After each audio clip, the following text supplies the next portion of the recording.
आज हम बहुत कम टाइम में सिर्फ 1 चम्मच काजू से ढेर सारे काजू कतरी बनाएंगे। तो चलिए बिना देर किए वीडियो शुरू करते हैं। वीडियो शुरू करने से पहले आपसे रिक्वेस्ट है, अगर आपने मेरे चैनल को सब्सक्राइब नहीं किया तो प्लीज़ सब्सक्राइब कर लीजिएगा। तो यहाँ पर काजू कतरी बनाने के लिए मैंने ले लिया है मिक्सर का जार। इसमें डाल देना है 1/2 कप शुगर और साथ में डालेंगे 10 से 12 काजू है और 1 पिंच इलायची पाउडर। इलायची पाउडर ज़्यादा नहीं डालना, मतलब कि 1/4 चम्मच तक ही आप डाल सकते हो। यहाँ पर इन सभी चीज़ों को अच्छी तरह से कर लिया है ग्राइंड। मैंने ले लिया है पैन और ले लिया है उसी कप से 1 कप खोया।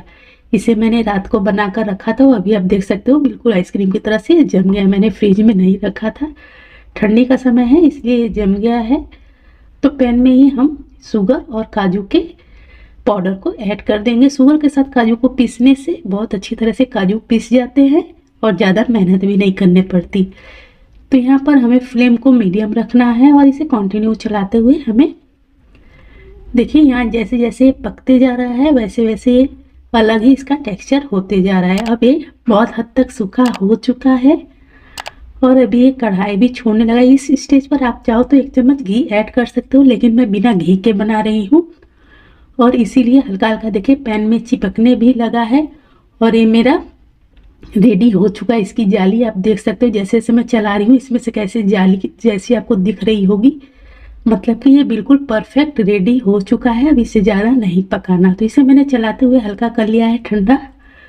अब इसे हम फटाफट से सेट होने के लिए रख देंगे और आप इसका टेक्सचर देख सकते हो बिल्कुल डो की तरह से हो चुका है। तो यहाँ पर मैंने थाली को पहले से ही तेल और बटर पेपर लगाकर रेडी कर लिया था। मैंने घी नहीं लगाया है क्योंकि ठंडी का समय है।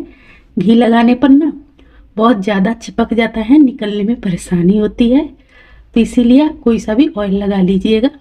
तो रिफाइंड ऑयल ही बेस्ट होता है। तो यहाँ पर इसे फैला दिया। तो इसे ठंडा होने के लिए हमें 15 मिनट का समय चाहिए होगा, लेकिन मेरे पास आज बिल्कुल भी टाइम नहीं है। मैंने 5 मिनट के बाद ही इसमें चांदी का वर्क लगाना स्टार्ट कर दिया है। अभी ये बहुत ही गर्म है, ज़्यादा ये ठंडा नहीं हो पाया है। तो इसकी आप कटिंग देख सकते हो कितना स्मूथ एक कट रहा है और बहुत ही टेस्टी काजू कतरी बनकर हो जाती है तैयार। तो आप इस तरह से इस रेसिपी को ज़रूर ट्राई कीजिएगा, खाने में बहुत ही शानदार सी ये मिठाई होती है। तो यहाँ पर मैं इसे फटाफट से प्लेट में निकाल लेती हूँ और देखिए कितनी शानदार लग रही है। तो ये जैसे जैसे एकदम ठंडी होती जाएगी ना वैसे वैसे बिल्कुल परफेक्ट मार्केट के जैसी ये बन जाएगी और ये बिल्कुल भी चूई नहीं होती है। खाने में बहुत ही सॉफ्ट, बहुत ही मज़ेदार होती है। तो अगर आपको मेरी ये सिंपल सी रेसिपी पसंद आई हो तो प्लीज़ प्लीज़ मेरे चैनल को सब्सक्राइब कीजिएगा, लाइक कमेंट शेयर करना मत भूलिएगा। मैं ऐसे ही प्यारे प्यारे रेसिपीज लेकर आती रहूँगी।